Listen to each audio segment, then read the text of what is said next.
হাবলি এখন কাব্য আলোচনী দুটা দশক ধৰি প্ৰায় দুটা দশক ধৰি কাব্য আলোচনীখন প্ৰকাশ হৈ আহিছে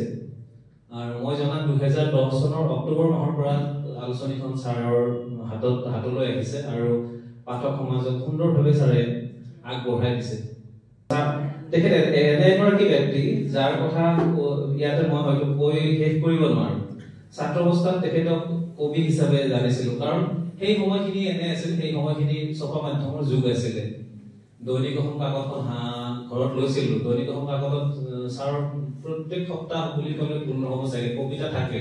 আৰু বেলেগ কাকত আলোচনীত কবিতা পঢ়ো গতিকে ছাৰৰ কবি হিচাপে জানিছিলো আৰু মই ছাৰৰ কবিতাৰ প্ৰেমত কৰিছিলো প্ৰথম অৱস্থাত যিহেতু মোৰ সাহিত্যৰ প্ৰতি অনুৰাগ সৰুৰ পৰাই আছিলে ছাৰৰ কবিতাবিলাকত ছাৰৰ কবিতাত শব্দবিলাক একেবাৰে ছাৰে যিধৰণে কলিঙ্গ বাইদেউ কৈ গ'ল এটা এটা মুকুতাৰ দৰে ব্যৱহাৰ কৰে ছাৰৰ কবিতাবিলাক মই খুব কবিতাৰ প্ৰেমত কৰিছিলো আৰু তাৰ পাছত তেখেতক মই শিক্ষাগুৰু হিচাপে পাইছিলো শিক্ষাগুৰু মানে বেছ জনপ্ৰিয় শিক্ষাগুৰু আছিল তেখেত যিগৰাকী শিক্ষাগুৰুৰ সান্নিধ্য পোৱা 99% ছাত্ৰ ছাত্ৰীয়ে ছাৰক চাগে আজীৱন ছাৰৰ হৃদয়ৰ মণিকোঠত ছাৰৰ ছবিখন লৈ ফুৰে এগৰাকী গদ্যশিল্পী কবি আৰু চিত্ৰৰক্ষিক তাৰোপৰি ছাৰ চিৰিয়াছ পঢ়ুৱৈ তাৰোপৰি তেখেত হৈছে সুন্দৰ কথক ছাৰৰ আগত মোৰ কথা ক'ব ভয় লাগে এতিয়া যদিও কথা কৈ আছো আমি পিছত ফোনত কথা পাতিলে ছাৰে হয়তো ছাৰক মই সুধিম আৰু ছাৰে গালিও পাৰিব ছাৰ এগৰাকী সুন্দৰ কথক আৰু সৰ্বোপৰি এগৰাকী অনুভূতিশীল জীৱনক গভীৰভাৱে ভাল পোৱা জীৱনক উদযাপন কৰি ভাল পোৱা অতি ৰঙীন মনৰ ব্যক্তি তেওঁৰ কোনো ধৰণৰ মই ইগো দেখা নাপাওঁ অহংকাৰ ভাৱ কেতিয়াও লৈ নুফুৰে জীৱনত কেইবা দশক ধৰি তেখেতে সাহিত্য চৰ্চা কৰিছে আৰু এই সাহিত্য চৰ্চা তেখেতে নীৰৱে কৰি আহিছে তেখেতে আজি অসমীয়া সাহিত্য যিখিনি অৱদান তেখেতৰ দিছে আগবঢ়াইছে তেখেতে যথেষ্ট কিতাপ লিখিছে আৰু কিতাপখিনি তেখেতৰ কবিতাই হওক গদ্যই হওক অতি উন্নত মানৰ কিন্তু তেখেতে যিখিনি ধৰক প্ৰাপ্য মই ভাবো যিখিনি প্ৰাপ্য সন্মান আমি তেখেতক দিব লাগিছিল সেইখিনি চাগে আমি দিয়াত কৰবাত ব্যৰ্থ হৈছো কাৰণ ছাৰৰ কবিতাখিনি অতি এটা নিজস্ব শৈলী আছে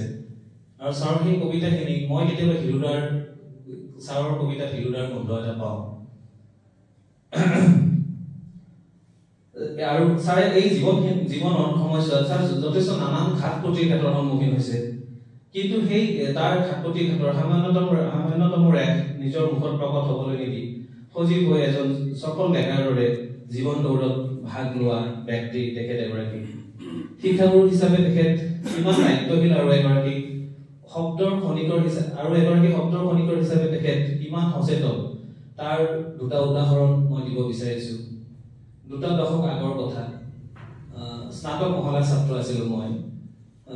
খুব সাহিত্যৰ অনুৰাগী গল্প কবিতা সেই সময়ত লিখো যেতিয়া কলেজত পঢ়ি আছিলো এই বিশেষ ব্যক্তিগৰাকীৰ আশে পাশে শিক্ষাৰ্থীৰ যথেষ্ট ভিৰ দেখা পাওঁ সমাগম দেখা পাওঁ শুনা পাওঁ যে এটিএম কাৰ্ড পৰ্যন্ত ছাৰে দি দিয়ে যদি পইচা উলিয়াব লগা থাকে ছাৰৰ ছাত্ৰ ছাত্ৰীখিনি জানে ছাৰৰ যে কেতিয়াবা ছাৰৰ যদি পইচা উলিয়াব লগা থাকে এটিএম কাৰ্ড দি পঠায় তেওঁলোকক ইমানেই বিশ্বাস কৰে ইমান বিশ্বাসী এজন আনক বিশ্বাস কৰা ব্যক্তি এজন গতিকে তেখেতৰ ওচৰত যথেষ্ট ছাত্ৰ ছাত্ৰী হৈ থকা দেখা পাওঁ আৰু কিন্তু তেখেতৰ সৈতে মোৰ ব্যক্তিগত চিনাকি নাই কাৰণ মোৰ ডিপাৰ্টমেণ্ট বেলেগ মই অৰ্থনীতি বিজ্ঞানৰ ছাত্ৰ আছিলো ছাৰ অসমীয়াৰ গতিকে ছাৰে কেতিয়াবা ক্লাছ কৰে সেই ক্লাছখিনি যেতিয়া ছাৰৰ এটা ক্লাছ পাওঁ খুব মন ভৰি যায় সেই এদিন তেখেতে মোক মাতি নিলে আৰু মাতি নি তেখেতে ক'লে মই কিবা এখন আলোচনীত চাগে তেতিয়া কবিতা এটা দিছিলো তেতিয়া ছাৰে ক'লে যে কবিতাটো যে তুমি লিখিছা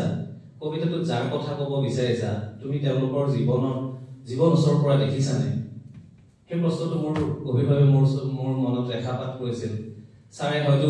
ক'ব বিচাৰিছিল যে বিষয়বস্তুৰ ভিতৰত নোসোমোৱাকৈ যে কেতিয়াও এটা সৃষ্টি সাৰ্থক হ'ব নোৱাৰে সেই বিষয়ে হয়তো তেওঁ মোক বুজাব বিচাৰিছিল আন এটা কথা তেতিয়া কলেজৰ প্ৰতিটো সাহিত্য প্ৰতিযোগিতাত যিহেতু অংশ ল'ম এদিন তেখেতে মোক মাতি নি কৈছিল যে পঢ়া শুনাত গুৰুত্ব দিবা সাহিত্যৰ বাবে বহুত সময় আছে আগে কেৰিয়াৰ সঁচাকৈ এই কথাখিনি এগৰাকী ছাত্ৰৰ প্ৰতি তেখেত কিমান দায়বদ্ধ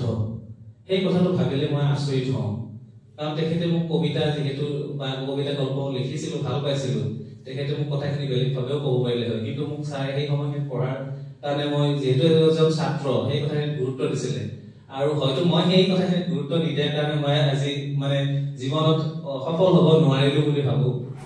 কেৱল সেয়াই নহয় এগৰাকী জ্যেষ্ঠ সাহিত্যৰ সাধক হলেও আজিৰ সময়ত কবিতাৰ নামত দুই এটা শাৰী যদি কোনোবাই লিখিছে তেখেতে কাকো নিৰাশ কৰা মই দেখা নাপাওঁ শাব্দিকৰ ক্ষেত্ৰতো দেখা পাওঁ কেতিয়াবা মই দেখা প্ৰচাৰ কেতিয়াবা কওঁ যথেষ্ট কবিতাৰ শাৰীত নপঢ়া কবিতা কিছুমানো ছাৰে হয়তো নিজৰ হাতেৰে তুলি তালি গঢ় দি পেলাই হ'লেও প্ৰকাশ কৰে সেইটোৰ ক্ষেত্ৰত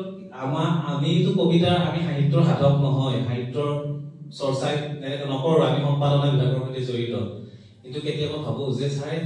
এনেধৰণেও ছাৰ এজন ব্যক্তি নতুন চামক নতুন প্ৰজন্মক ইমান উৎসাহ যোগায় তেখেতে কবিতা লিখিবলৈ প্ৰেৰণা দিয়ে আমি কেতিয়াবা মই আজিকালি কবিতা নিলিখো ছাৰে মোক বাৰ কেতিয়াবা কয় যে কবিতা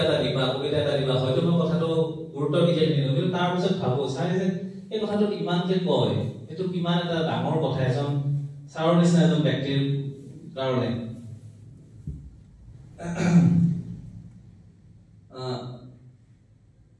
কিতাপৰ মাজত তেখেতে এনেই মানে অহৰহ সময় থকা দেখা পাওঁ যদিও তেখেতে থাকে ইফালে আজাৰ এয়াৰপৰ্টৰ ফালে কিন্তু তেখেতৰ কথা বতৰা গম পাওঁ তেখেতে প্ৰত্যেক বছৰ কিমান কিতাপ কিনে তেখেত চাগে তেখেতৰ অসমীয়াৰ লগতে বাংলা সাহিত্যৰ এনে সাহিত্যিক হয়তো নোলাব যাৰ ৰচনা তেখেতে পঢ়া নাই আৰু কেৱল পঢ়াই নহয় সেইবিলাক হৃদয়ংগম কৰি অন্তৰত যেন সযতনে সাঁচি ৰাখে যেতিয়া কোনো কবি সাহিত্যিকৰ প্ৰসংগ ওলায় তেখেতে তেনে সাহিত্যিকৰ গল্প নাইবা কবিতাৰ এটা শাৰী হঠাৎ গাই দিয়ে মই বহু সময়ত এনে পাইছো কেতিয়াবা মই কিবা ছাৰক সুধো যে ছাৰ অমুক সাহিত্যিক গৰাকীৰ কথা শুনালে ছাৰ লগে লগে মোক সেই তেখেতৰ এটা কবিতাৰ শাৰী গল্পৰ শাৰী লগে লগে মাতি দিয়ে আৰু কবিতাই নহয় চলচ্চিত্ৰৰ ক্ষেত্ৰতো একে পুৰণি ছবি এখনৰ কথা যদি কেতিয়াবা কওঁ এই ছবিখনত কোন আছিল কোনে অভিনয় কৰিছিল এটা ডাইলগ কাহিনীটো সম্পূৰ্ণকৈ ছাৰে কৈ যাব পাৰে আৰু কথা এটা সম্ভৱতঃ সেয়া আছিল 2007-08 চনৰ কথা তেতিয়া মই চেণ্টিনেল গোষ্ঠীৰ দৈনিক বাতৰি কাকত আজিৰ অসমত কাম কৰি আছিলো উপসম্পাদক হিচাপে তেতিয়া ছাৰৰ সৈতে বিশেষ যোগাযোগ নাই তেতিয়া আজিৰ নিচিনা ফোনৰ এনে ধৰণৰ নাছিলে এদিন ফোন কৰিছিলে ছাৰে কৈছিলে ফোনত ছাৰে ক'লে যে তোমাৰ পূজা বিশেষ সংখ্যাত প্ৰকাশ পোৱা কবিতাটোৰ অমুকটো শব্দৰ ব্যৱহাৰ সঁচাকৈ সুন্দৰ বৰ ভাল পালো তেওঁৰ মন্তব্য আছিল সেয়া আজি তাৰিখতো যদি মই কেতিয়াবা 10 বছৰ আগলৈ কিবা এটা প্ৰবন্ধ লিখিছো ছাৰে কেতিয়াবা কৈ দিয়ে যে তুমি যে সেই প্ৰবন্ধটো লিখিছিলা সুন্দৰ আছিল তাৰ মই বুলি আচলতে ইয়াত ক'ব বিচৰা নাই যে নতুন প্ৰজন্মৰ কোনোবা এজনে যদি কিবা এটা সৃষ্টি কৰিছে সেই নতুন লেখকসকলৰ প্ৰতিও তেওঁ কি ধৰণে তেওঁ গুৰুত্ব দিয়ে সেইটো এটা ডাঙৰ কথা আৰু তেখেতে প্ৰতিদিনে সাহিত্য চৰ্চা কৰে তেখেতৰ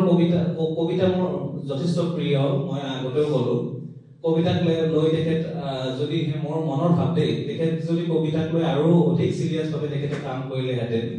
হয়তো বহুত কিবা কিবি তেখেতে আৰু পালেহেঁতেন মই ভাবো তেখেতে নিজক প্ৰমোচন কৰিব নজনা মানুহ বুলি মই ভাবো কাৰণ আজি যুগটো হৈছে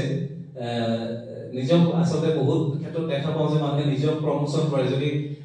কিছুমান বেয়া সৃষ্টিও কৰিছে নিজৰ প্ৰমোচনৰ জোৰত উঠি যায় বহু মানুহ বঁটা বাহন পায় কিন্তু ছাৰৰ ক্ষেত্ৰত মই এইটো ভাবো যে ছাৰে চাগে নিজক প্ৰমোচন কৰিব নাজানে আৰু তেখেতে এককভাৱে এখন আলোচনী প্ৰকাশ কৰে যিখনৰ কোনো ধৰণৰ বিজ্ঞাপন নাই কোনো ধৰণৰ বিপণনৰ ব্যৱস্থা নাই এটা বৃহৎ সভাগৃহ আজি যিটো সভাগৃহ আছে সেই সভাগৃহটো বুক কৰিবলৈ তেখেতে যিখিনি কষ্ট কৰিছে সেইখিনি মই গম পাওঁ সেই সভাগৃহটো বুক কৰিব তাৰ পাছত আড়ম্বৰপূৰ্ণভাৱে অনুষ্ঠানটোৰ আয়োজন কৰে এইবিলাক কি সহজ কথা নেকি তথাপিও তেওঁ সমস্যাৰ কথা নকয় কালি সন্ধিয়া মই ফোন কৰিছিলো তেখেতে কৈছে ৰবা মই হাতুৰি কিনিবলৈ আহিছো মই কিয় বুলি সোধাত কৈছে না বেনাৰখন মাৰিব লাগিব নহয় এয়াই হৈছে তেওঁ এতিয়া গল্প কবিতা দিবৰ বাবে কাকত আলোচনী অফিচলৈ তেখেতে মেইল কৰি নিদিয়ে তেখেত টেকনলজি তেখেত অলপ উইক গতিকে তেখেতে এতিয়া গল্প কবিতা এটা দিবৰ কাৰণে গাড়ীখনৰ ড্ৰাইভাৰজনক 1000 টকা ভাড়া দি দিনটো কাকত আলোচনী অফিচে আহে আৰু তেখেতে যদিও মোকো চিনি পায়, মোৰ লগত ইমান মধুৰ সম্পৰ্ক, কিন্তু তেখেতে আহি পেলাই এনেকে নকয় যে কিশোৰ আহা কবিতাটো হাতত দিলো। তেখেতে এটা সেই খাম এটা সম্পূৰ্ণ সন্মান সূচকভাৱে খাম এটাৰ ভিতৰত কবিতাটো দিব, বা সেই কবিতাটো দি পেলাই কিছুমানৰ নিচিনা যিটো আজিকালি হৈছে সেই কাৰবাৰটো নকৰে। সেইটো এটা ভাল লগা কথা। জ্যেষ্ঠ সাহিত্যিক এগৰাকীৰ প্ৰতি তেওঁৰ যিটো শ্ৰদ্ধা আৰু সন্মান, কিদৰে কথা ক'ব লাগে, সেইবিলাকো তেখেতৰ পৰা শিকিব লগা। আমি যদি নিৰুপমা বৰগোহাঁই বাইদেউৰ কথা কওঁ বা পুৰণি দিনৰ সাহিত্যিকসকলৰ কথা কওঁ, তেখেতে ইমান সন্মানেৰে তেখেতসকলৰ কথা কয়, সেইটো এটা বৰ শিকিবলগীয়া কথা আমাৰ কাৰণে, আমাৰ প্ৰজন্মৰ কাৰণে। আৰু কাহানিও মই ছাৰৰ কথা কৈছো, কাহানিও বৰ চৰ্চা কৰা দেখা নাই। সহায়ৰ হাত এখন যেন সদায় মেলি থাকে তেখেতে। আৰু সেইকাৰণে কেতিয়াবা তেখেতে হয়তো তেখেতে অলপ ঠগ খাব লগা হৈছে জীৱনত। তেজৰ হীৰাই হীৰাই সাহিত্যৰ সুবাস বিয়পি থকা এগৰাকী বিশেষ ব্যক্তিক মই এই চেগতে সশ্ৰদ্ধ মোৰ প্ৰণাম যাচিছো। আমাৰ সম্পৰ্ক গুৰু শিষ্য ভাতৃ বন্ধুৰ দৰে। কেতিয়াবা আমি কাজিয়াও কৰো, কেতিয়াবা কিবা জানিবলগীয়া থাকিলে মই তেখেতক সুধো। তেখেতৰ পৰা তেখেত মোৰ বাবে হৈছে উইকিপিডিয়া স্বৰূপ। আজি মোক ইয়াতে নিৰ্দিষ্ট বক্তা হিচাপে মাতিছে যদিও নিৰ্দিষ্ট বক্তা আচলতে মই নিৰ্দিষ্ট বক্তাৰ কথা যিবিলাক ক'ব লাগে, নিৰ্দিষ্ট বক্তা এজনে যিবিলাক কথা কয় সাহিত্যৰ কথা, সাহিত্যৰ যিহেতু সভা সাহিত্যৰ কথা ক'ব লাগিছিলে, কিন্তু মই সাহিত্যৰ কথা কোৱা নাই। সাহিত্যৰ যিহেতু মই সাহিত্যৰ মোৰ সম্পাদনাৰ সৈতে জড়িত, মই সাহিত্যৰ কামেই কৰো, কিন্তু সাহিত্যৰ কথা কোৱা ইয়াতে ব্যক্তি আছে। মোৰ শ্ৰদ্ধাৰ কিশোৰীমন পাঠক ছাৰ আছে, কলিকলিক বাইদেউ যিখিনি কথা ক'লে ছাৰৰ কবিতাক লৈ, সেইখিনি অত্যন্ত গুৰুত্বপূৰ্ণ কথা ক'লে। গতিকে ছাৰৰ মই আৰু কি ক'ম এতিয়া ক'বৰ কাৰণে, ছাৰৰ কথা আৰু এটা ক'ব লাগিব যে ছাৰ খুব পৰিপাটি আৰু সম্পৰ্কবিলাক সুন্দৰকে বজাই ৰাখে ছাৰে। সুন্দৰকে এজন যেতিয়া ছাত্ৰ, ছাৰৰ ইয়াত আৰু মই ছাত্ৰ দেখিছো, মোৰ তেখেত আৰু মোৰ ছাৰ হয়, তেখেত মই স্কুলীয়া জীৱনত তেখেতৰ মই সান্নিধ্য পাইছো। শ্ৰদ্ধাৰ সনাতন বৈশ্য ছাৰ মোৰ গাঁৱৰে তেখেতো আহিছে। তাৰমানে ইয়াত এইটো কথা বুজাব পাৰি যে মই ছাৰৰ ছাত্ৰ আৰু মোৰ এজন ছাৰৰ ছাত্ৰ। গতিকে ছাৰে কি ধৰণে সম্পৰ্কবিলাক বজাই ৰাখে, এইটো ছাৰৰ পৰা শিকিব লগা কথা। আৰু ছাৰে ইমান সুন্দৰকে এতিয়া জীৱনটো ছাৰে আজি কৈছে এবাৰ যে মই বেমাৰী মানুহ, সেই কথাখিনি আচলতে মই ছাৰে তেনেদৰে যাতে আৰু পিছলৈ নকয় কেতিয়াও, মই সেইটো ভাবো। কাৰণ ছাৰৰ জীৱনটো আৰু বহুদিন আছে বুলি মই ভাবো। ছাৰে সুন্দৰকে জীৱনটো চেলিব্ৰেট কৰক, কাৰণ ছাৰে জীৱনটো উদযাপন কৰিব জানে। ছাৰে সঁচাকে জীৱনটো বৰ সুন্দৰকে উদযাপন কৰে, দেখিলে ভাল পাওঁ, ভাল লাগে। বৰ পৰিপাটি জীৱন এটা কটাই, ইমান আতুম টোকাৰিকৈ তেখেতে চাগে ঘৰটো ৰাখে। মই ভাবো তেখেতৰ যিটো এটা ৰং চঙীয়াকে থাকে, তেখেতে ষ্টাইলিছ মানুহ, সুন্দৰকে থাকি ভাল পায়। আৰু কিতাপ পত্ৰ ইমানে ক্ৰয় কৰে, সেইটো ইমান অধ্যয়ন কৰে, ইমান প্ৰচুৰ অধ্যয়ন কৰা সাহিত্যিক মই খুব কম দেখিছো আজিৰ সময়ত। আমাৰ অসমত এনে ধৰণৰ সাহিত্যিক আছে যিয়ে নিজৰ গল্প বা কবিতাটো যে লিখে, এবাৰ লিখি দ্বিতীয়বাৰলৈ নপঢ়ে। এনে আমি সম্পাদনাৰ ক্ষেত্ৰত বহু দেখা পাওঁ যে গল্প এটা লিখিছে বা কবিতাটো লিখিছে, তেখেতে দি পঠালে, তেখেতে হয়তো কণ্টিনিউটিটো যে ব্ৰেক হৈছে, ক'ৰবাত দুটামান শাৰী ৰৈ গৈছে, সেইখিনি তেখেতে দ্বিতীয়বাৰ নপঢ়াকৈ পঠিয়াই দিয়ে কাকত বা আলোচনীলৈ। কিন্তু আৰু পৰৰ লেখা পঢ়াটো বাদে, আনৰ লেখা পঢ়াটো বাদ। কিন্তু ছাৰে আনৰ লেখা পঢ়ি এই সময়তো ছাৰক কোনোবাই গুৰুত্ব দিয়ে নিদিয়ে সেইটো বেলেগ কথা। ছাৰে কিন্তু এই সময়তো আজিৰ প্ৰজন্মৰ গল্পকাৰ কবিসকলে যদি ক'ৰবাত আলোচনীত কিতাপ গল্প কবিতা লিখিছে, ছাৰে পঢ়ি পেলাই তেখেতসকলক ফোন কৰি কয় যে আপোনাৰ গল্পটো মই ভাল লাগিল, আপোনাৰ কবিতাটো ভাল লাগিল, বাকী বেয়া হৈছে সেইখিনিও কয়। গতিকে সেই কথাখিনি তেখেতৰ দৰে ব্যক্তিয়ে ক'ব পাৰে। আজিৰ সময়ত তেনে ব্যক্তি আমাক প্ৰয়োজন। আৰু ছাৰ ইমান সুন্দৰ বক্তা, ইমান সুন্দৰ কথা ক'ব জানে, কথা কোৱাৰ এটা ছাৰৰ আৰ্ট আছে, কলা আছে, সেইটো আমি শিকিব লগা। মই হয়তো বহুখিনি কথা ক'লো, আৰু এইখিনি মোৰ ব্যক্তিগত আচলতে অনুভৱ। ছাৰৰ সৈতে যিখিনি কথাখিনি শ্বেয়াৰ কৰিলো, কোনেও যাতে ইয়াত ভুল ভ্ৰান্তি হ'ব পাৰে, কথা কোৱাৰ খুব অভ্যাস কম।